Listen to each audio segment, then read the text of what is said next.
I can hardly wait to hear what comes out of it.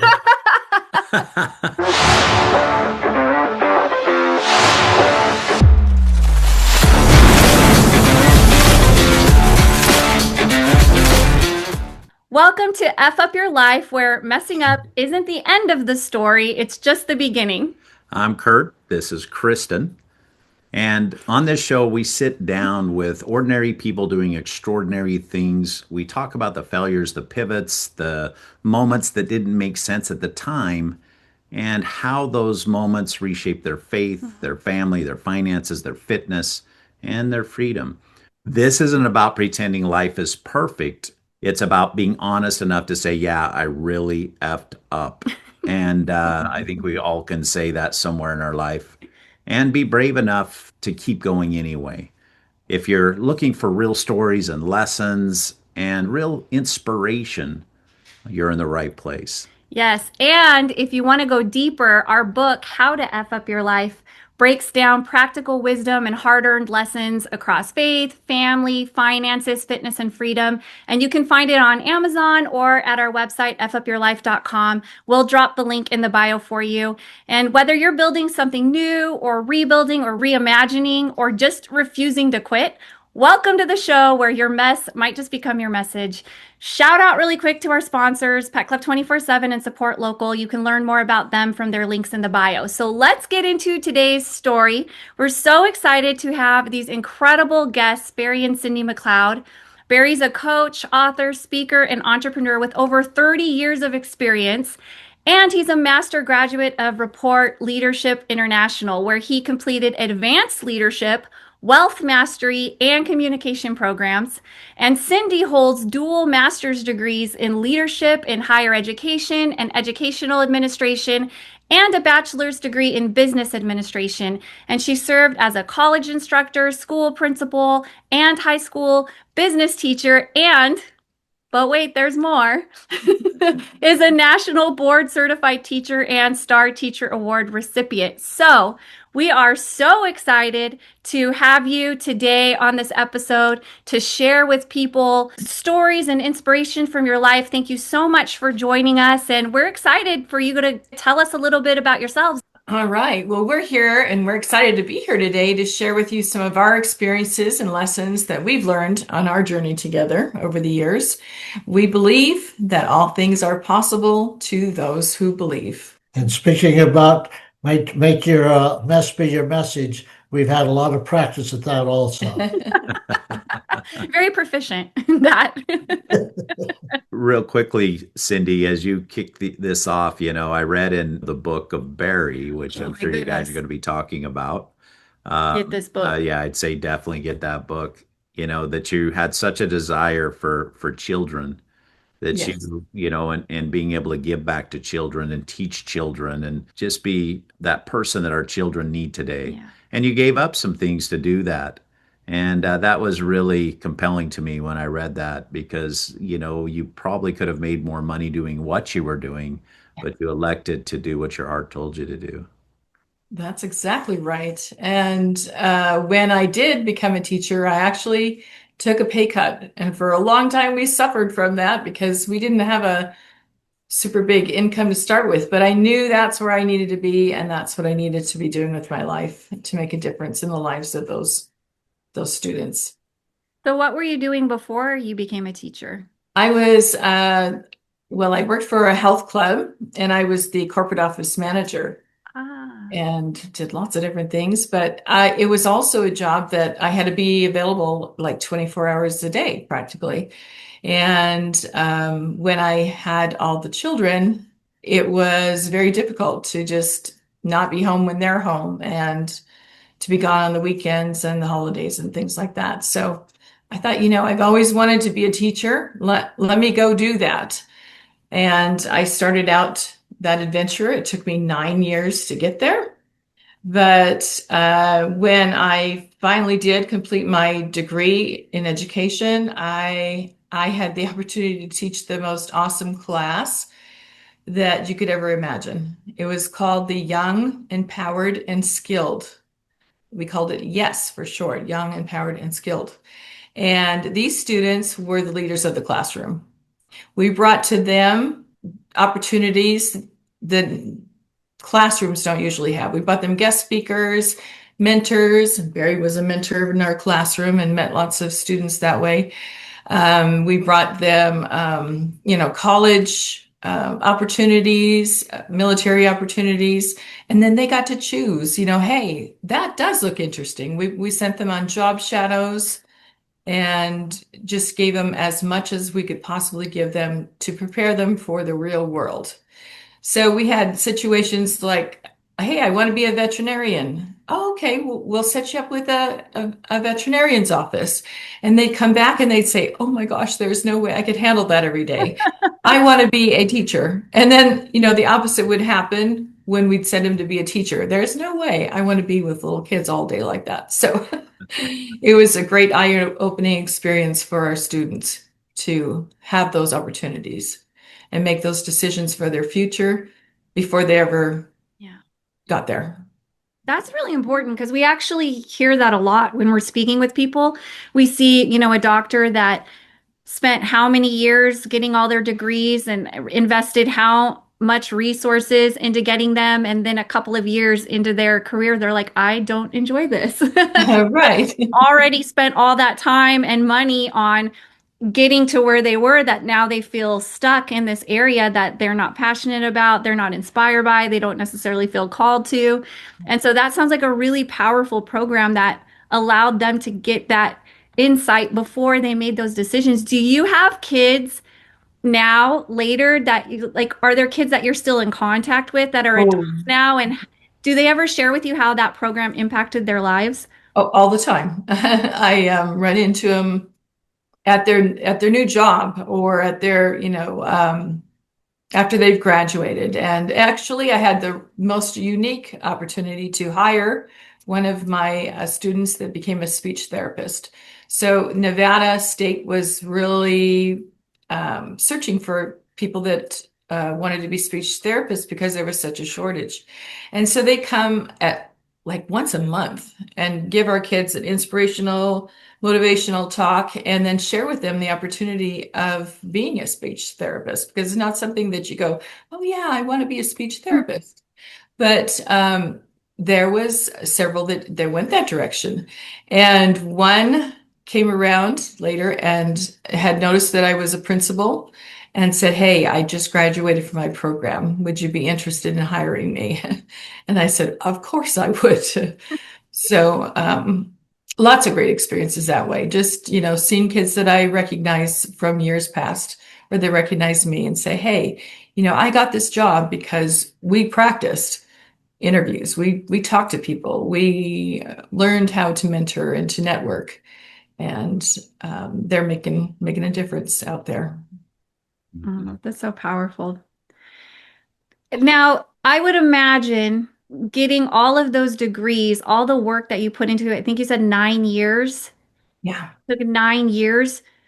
Were there moments during that time where maybe you just felt really overwhelmed, or did you ever like doubt yourself and think like, why am I doing this? Were you ever like tempted to quit and maybe pursue something else or do something easier?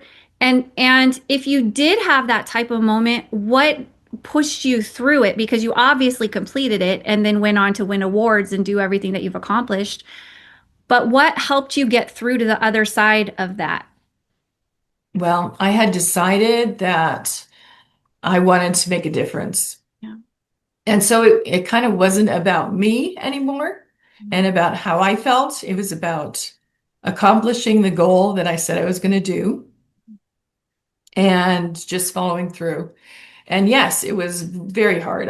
There was many times I wanted to just quit because I had so much going on at home and with my job, but I could also see that bright spot that just kept me going and kept me pushing through one class at a time, one class at a time, one class at a time, until suddenly I was done. I'm like, oh my gosh, I really did do this.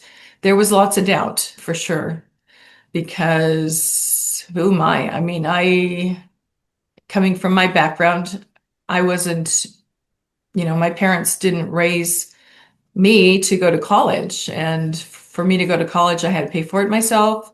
I had to, figure out how to do it all. I was a little bit older in life when I started, and I missed out on those early opportunities to go to college and, take care of your degree and go on with your career.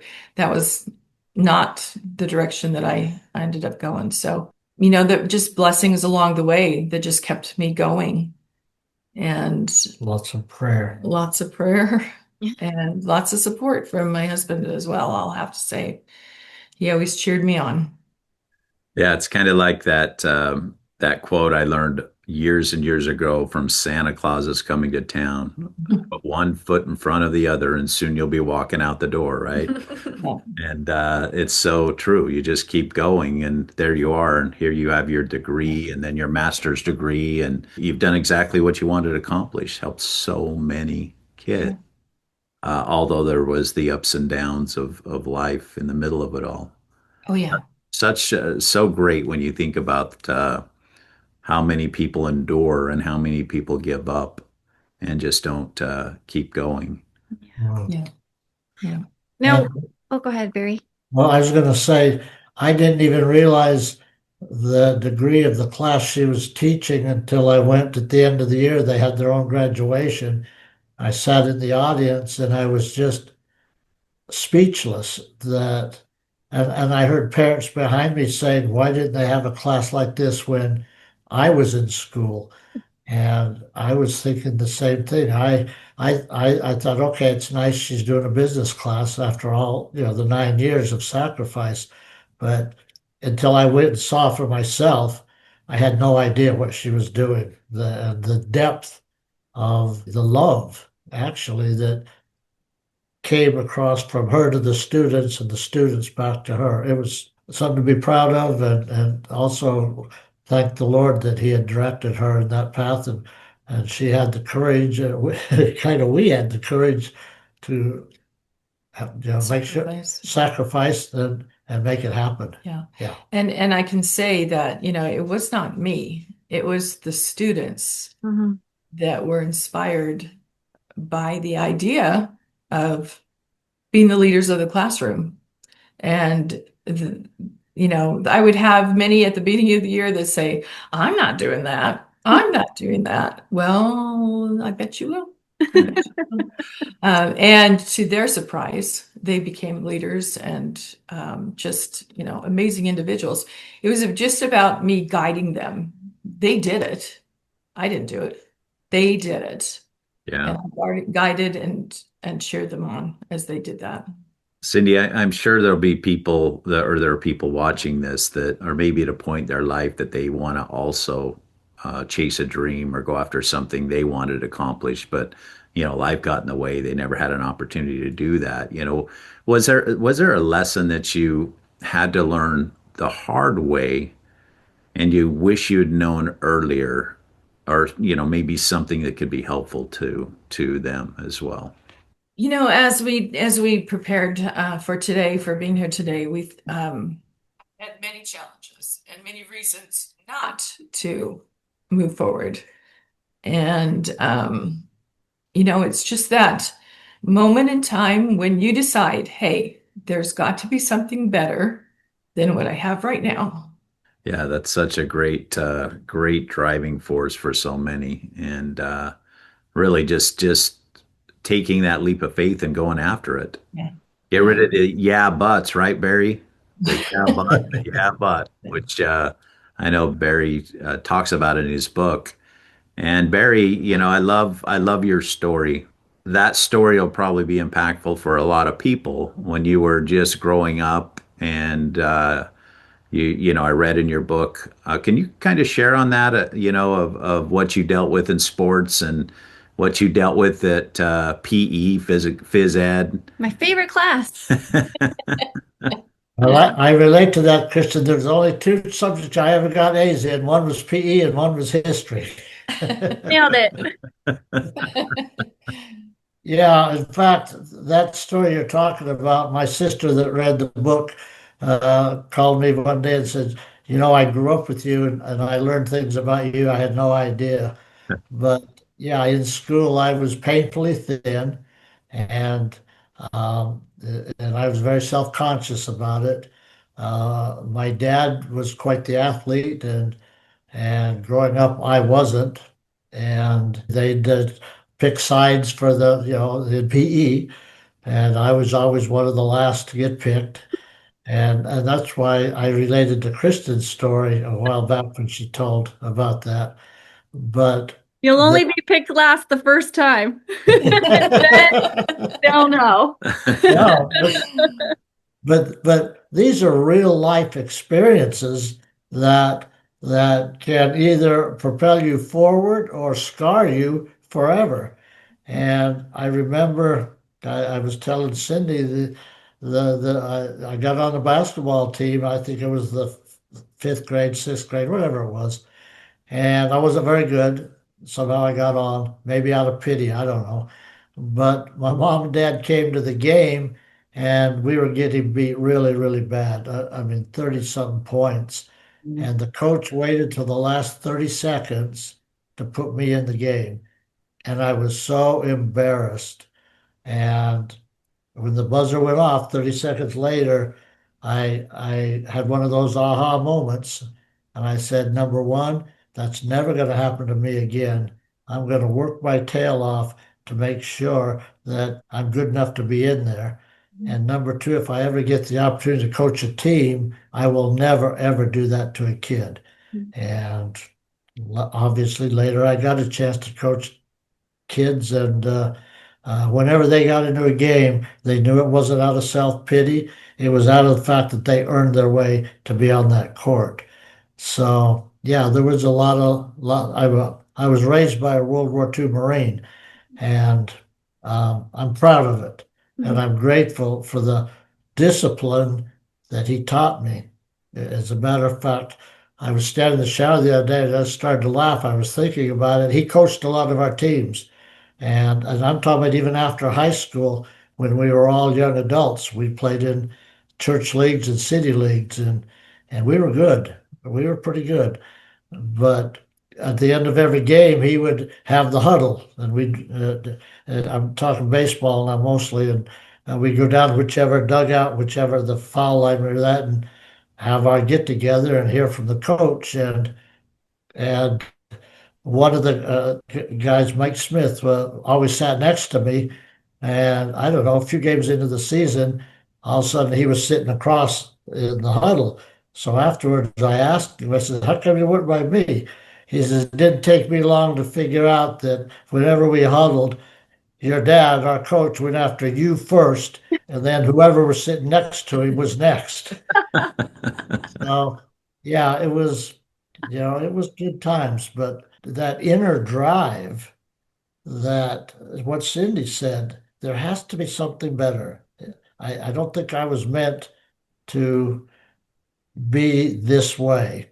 And it takes a lot. It takes a lot of prayer, a lot of faith, but what we have done is attempted to share that knowledge. And all we do is share, just like you guys. But it's the student has to take that ball and run with it. But that old saying about when the student is ready, the teacher will appear. I truly believe the four of us talking today, we live by that. Yeah. There's always students that Heavenly Father brings into us, our environment, to make that kind of a difference. And we're forever grateful for those people. And you did a lot of coaching. Were you a tough coach? A few years ago, my wife had one of these big school functions, these big magnificent dinners.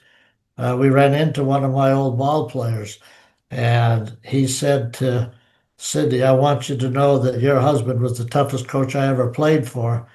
And then recently, in our church, one of them came because of a certain thing that was going on into our ward.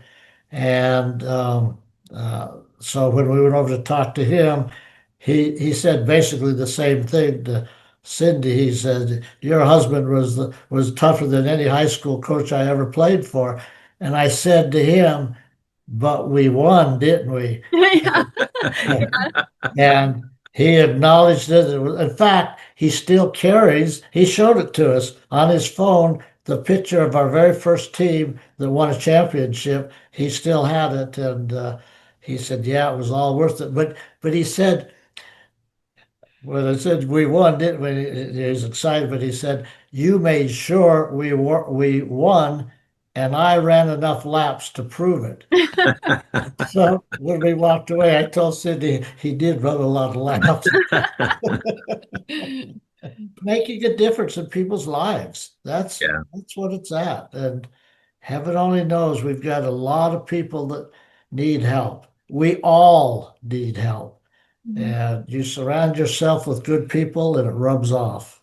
Absolutely. Yeah, it sure does. It sure does. And that being said, I'm sure, well, maybe your life has been super easy. But most of us have had a fun little roller coaster of a life, right? As we navigate through it and just try to figure out who we are and why we're here, and some instances, what is going on, like what's happening right now. And in your life, what was the biggest obstacle or setback that you can remember that you faced? And how did that shape who you've become today? Who did that mold you into going through that? Well, obviously, my mom and dad made a big difference. Totally different personalities. My mom was the like you'd hope any mom was, caring, loving, sweet, and my dad was in the Marine Corps way. And it was I learned so much from both of them. But I think one thing that at the beginning of every season, because once somebody played for my dad, they didn't leave. They come back even through high school. Out of high school, it didn't stop. But he'd always give the same speech. In fact, the ones that have been there so long, they could quote it word for word, but they attentively listened every year when he gave the speech. And he'd say, gentlemen, I don't care what color your skin is. I don't care what school you went to or going to. I don't care what church you belong to. I don't even care what language you speak. The only thing I care about is the color of uniform on your back. And since you all have the same color on your back, that means you are brothers and you will take care of each other and watch each other's back. And I have lived my life that way. And I'm proud of it. I love all people. And we're all in this boat together. Mm-hmm. And the last time I looked, this boat's got a lot of holes in it. We're taking on water.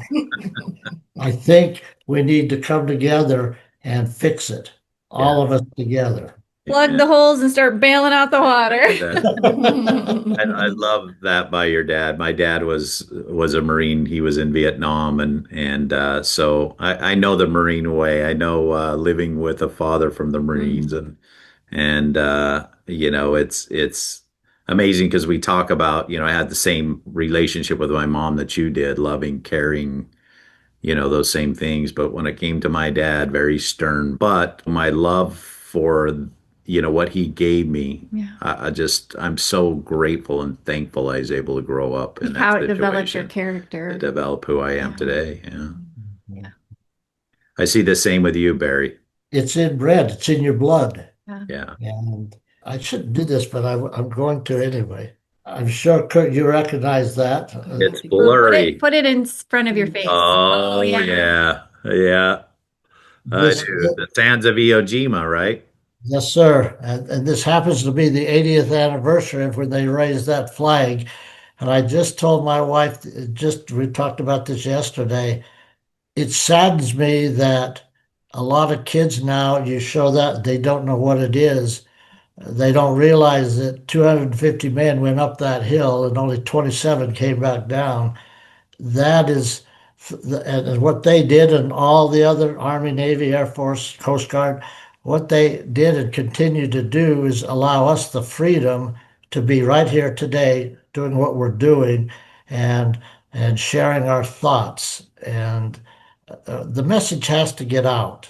The message has to get out. There's, we live in a, boy, the last I saw it, 65% of Americans have lost their confidence, their self-esteem. There is a way out of that, but you got to hang out with people that believe and let that belief rub off, because it does. Your guys' belief rubbed off on us the very first time we sat down with lunch with you. And I guess that's why we still like hanging out with you. But that's such a good point, because it's so easy to be focused on ourselves as we go through life. And, all we're concerned with is that little dash that will ultimately be on our gravestone in between our birth date and the day when we go to be with God again. Right. But it's more than that, and people will debate, is life a marathon? Is it a sprint? Is it a race after race after race? At the end of the day, it truly is a relay. It's a relay race. And you run your portion, you either sprint it or you marathon it, or however you run it, and then you pass it on to the next. And then they pass it on to the next. And all of the benefits and the joys and the freedoms and the liberties that we have today came from other people. They came from other people fighting for freedom, fighting for sovereignty, believing in something bigger than themselves, wanting to create a better future for themselves and for their families and their grandchildren and their great-grandchildren. And we get to live in the benefits of those people. And now today we get to be those people for the future generations, right? And hopefully hand them something better than what we were handed, which was better than what was handed to us before. So, that's so powerful. It's easy to lose touch with the fact that this is just a string of people doing their best, right? This is a long series of that, and we're a part of that. And it's what you're doing today is going to outlive you, good or bad. It's going to outlive you, and it's going to forever impact the world, good or bad. So might as well be aware of it and be intentional with it, right? And use it for good. Use this time that we have for good. Use our little portion of the race for good. So I have one more. Oh, go ahead. Let me just add something really quickly to that, Cristin. Again, Cindy and I, we like each other. We talk to each other. We love each other. But we were talking most of the time. Hey, we're human too. I often told Cindy's mother when she was alive that Mr. Wonderful married Miss Perfect. I can see that. I agree. And what we always say, Barry, you definitely married up, and so did I. Oh yeah. Oh yes. But we were talking about Martin Luther King and that march he made, the I Believe speech. It's incredible. And this goes out to everybody that has lost any sense of self-esteem or hope. 250,000 people showed up. And that was in a day where the internet wasn't that popular to where you could spread it that fast. Maybe it wasn't even existed. I don't remember. And they didn't have ads in the newspaper. Right.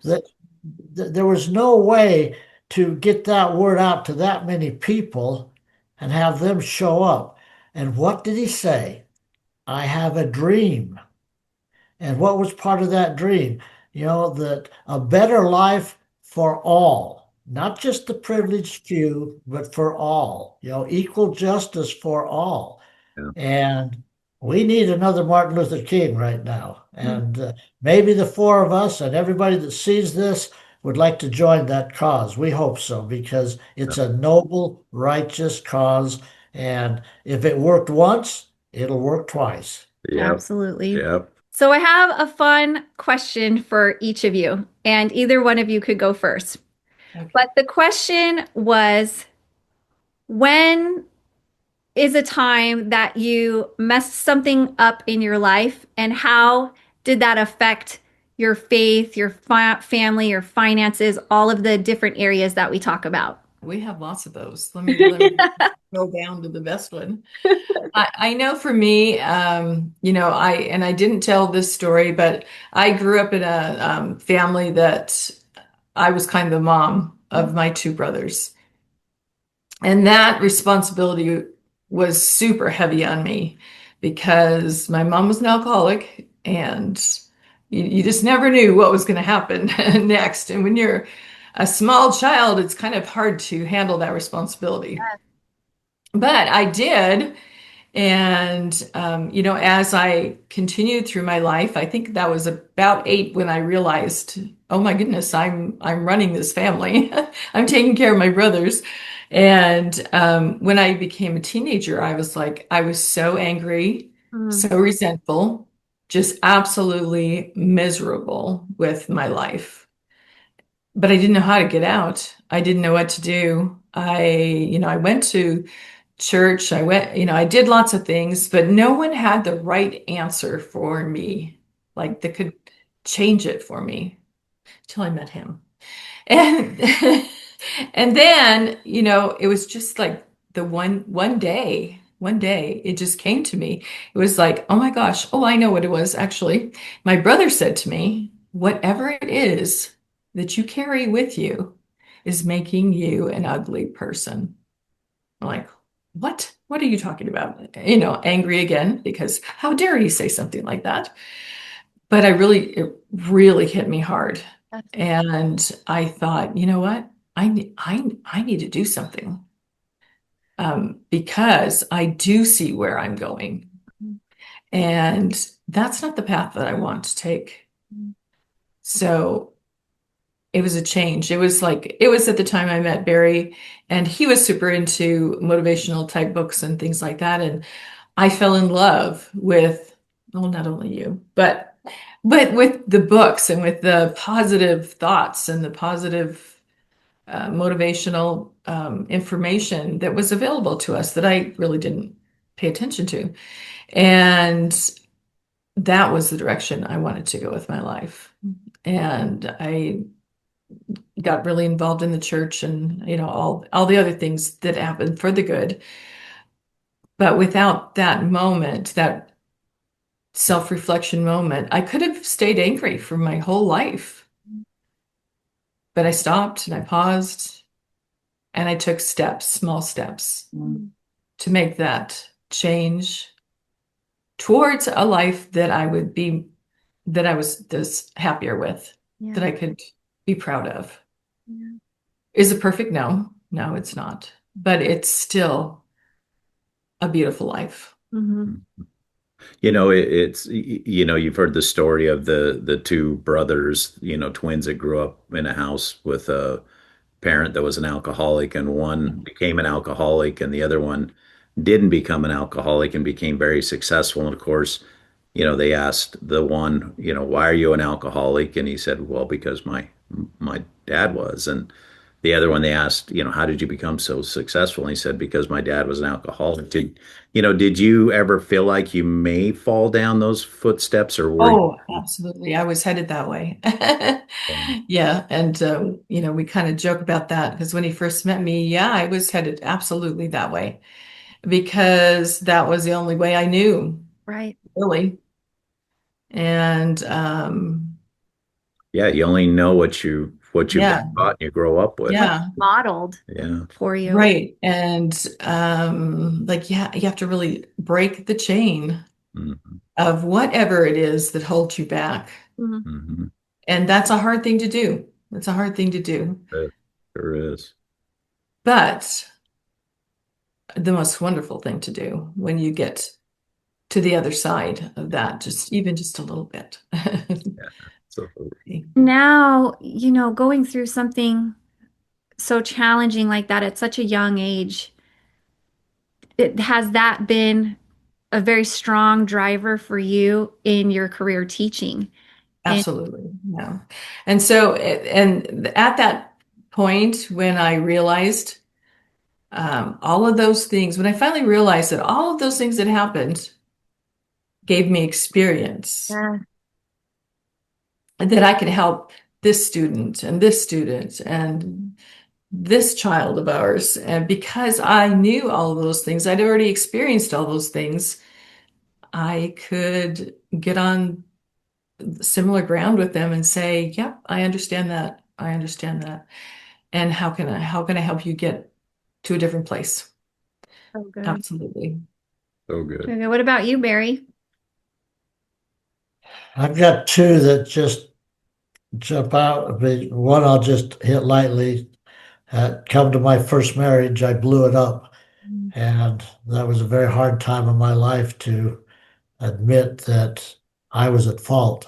And it was a rough time, And what did I learn? Well, I learned to take care of my marriage to Cindy. Uh,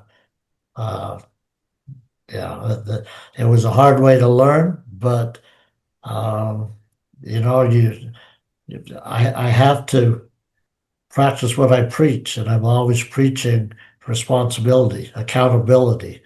And when you do something wrong, it's not somebody else's fault.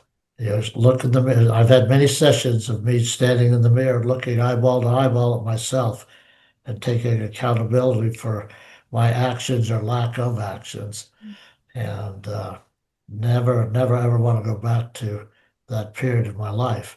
And the other one was that still haunts me is that we took over a car rental agency that was totally broke, going out of business. It was the Pits right here in Las Vegas. And I told the owner, I'll take the job if you let me run it like a ball team, because we'd had a lot of success in the sports arena. He had nothing to lose, so he said yes. And first year we went through 97 employees. Not that I was hard to work for, we just didn't have any money to pay anybody. And of course, when I got there, nobody liked me. They thought they should have had the job. But slowly but surely, I found some crusaders that believed what I believed, that we could make this the best agency in town. And I had promised them promises that when we get to that point, I will share whatever the rewards are. Right. And we did all the way up. We shared everything there, and it was wonderful. And I walked in one day to my office, and the owner was sitting there with a stranger. Now, all I had was a handshake in our agreement 7 years ago. And I walked in, and he said, I've sold the company. This is the new owner. First of all, Barry the Terrible came out in spades. Barry the Terrible. That really was his name. I really did have that nickname in the sporting arena. Oh, that's so good. But I exploded right there. And of course, when you explode in front of the new owner, you know your days are numbered anyway. Done. But what I was most upset about was, how was I going to go tell some of my core people that had gone through hell with me to get us where we at, that it was over. The promise was no longer.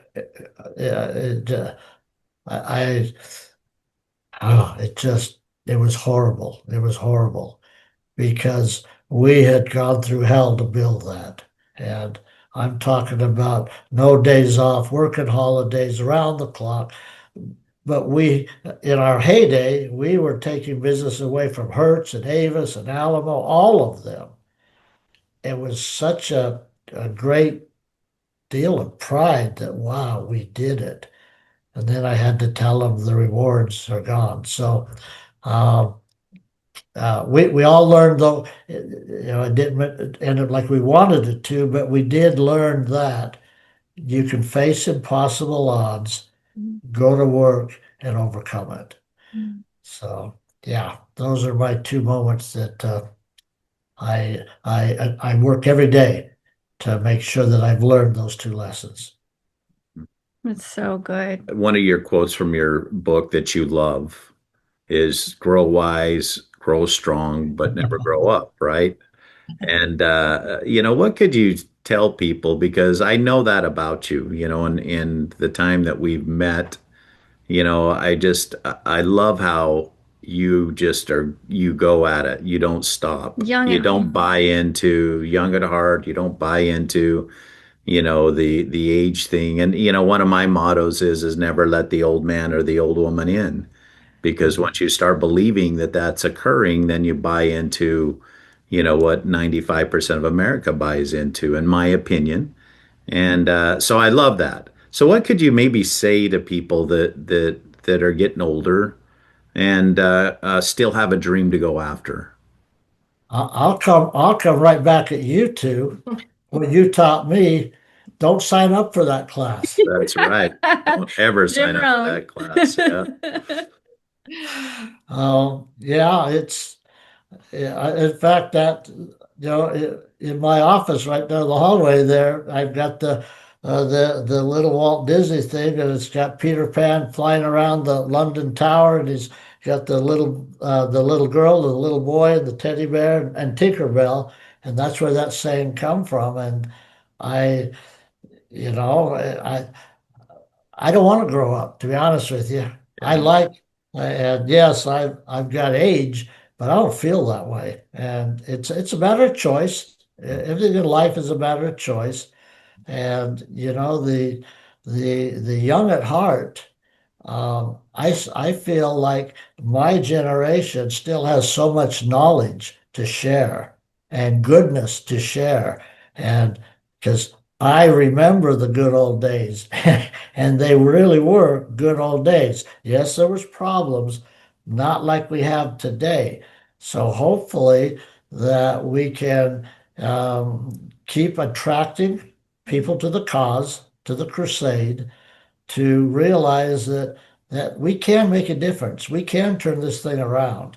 With the help of the Lord, all things are possible.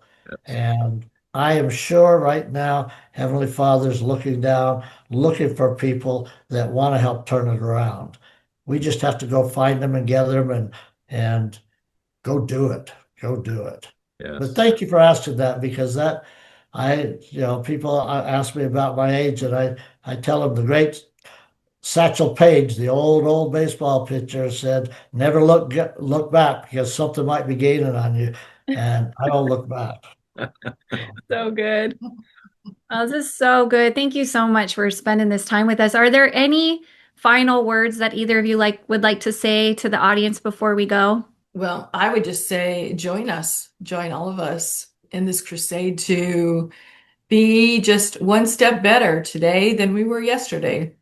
And just every single day, just a little tiny bit better, and just to never give up. There's something that will take you down. Yeah. But stand back up. Stand back up. It's okay. We can make it through those things. Even when they're, tough times, there's a lesson there. Right. And if you just did 1% more every day, Yep. after 365 days, you'll be Yeah. 365% better, right? that's right. Yeah. So thank you for having us. I really appreciate that. And we're really excited about your book and Yes, can't yes. wait to read it as well. We love the title. That's a fun title. It sums it all up. Yeah, pretty much in a nutshell. It's funny. Our publisher who helped publish this for us, she when we first sent her the title, she's a Christian-based publisher, and she was like, "Oh no, I don't know about She's this." like, how to F up your life? Huh? And then she's like, oh, advice on Facebook. Oh, okay. It's so funny. And Barry, were there any final words you wanted to say before we go? Sure. First of all, we love you guys, and thank you for honoring us to be a part of this. I know that we all have gifts and talents that the good Lord up above has blessed us with.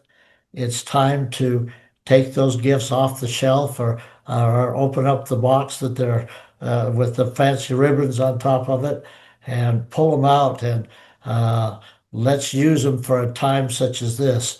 Because if ever there was a time that is needed. It's for you to join our cause and bring your gifts and talents to the table and add to what we have, and we'll all come together and truly, truly make that difference out there. Definitely. Thank you. Yeah, of course. Kurt, is there anything else you'd like to say? That's it. I'd encourage you, go pick up Barry's book. Just amazing content, amazing one-liners, just great advice on life. Yeah, I've Pick enjoyed it up. Get it on Amazon. Barry. Yes, sir. Yes, sir. Yeah. And just a huge thank you to you guys, both of you. Thank you for coming on and just being vulnerable and being transparent and sharing your story and the lessons that have come with it. And we're really, really grateful that you've been a part of this conversation with us. You are huge encouragers in our life and a source of so much inspiration for us. So we really appreciate you both and are so thankful to have this relationship with you. And all of the information to follow and connect with and support Barry and Cindy are going to be listed below. And we encourage you to check it out and show them some love, show them some support, because they're just incredible human beings that are contributing in powerful ways. And we hope that you heard something today that challenged you or encouraged you or gave you permission to F up your life intentionally in a good way, in the ways that actually lead to growth and purpose and freedom. And we really hope that you loved this episode and it resonated with you. If you did, do us a couple of favors. Number one, please share this with somebody who needs to hear it. And then number two, just comment and ask questions. We try to see all of them and we respond to as many of them as we can. And of course, to subscribe, you got to hit that bell icon. And if you're listening on your favorite audio platform and you haven't yet, do us a favor and subscribe and tell somebody about the show and leave us a rating. And if you liked it, hit the like button. Yeah. What do the young kids say? Smash that like button or something like that. I don't know. Thanks, Gen Z. But thank you so much for joining us. We hope this has been inspirational for you. And we'll see you on the next episode of F Up Your Life. God bless.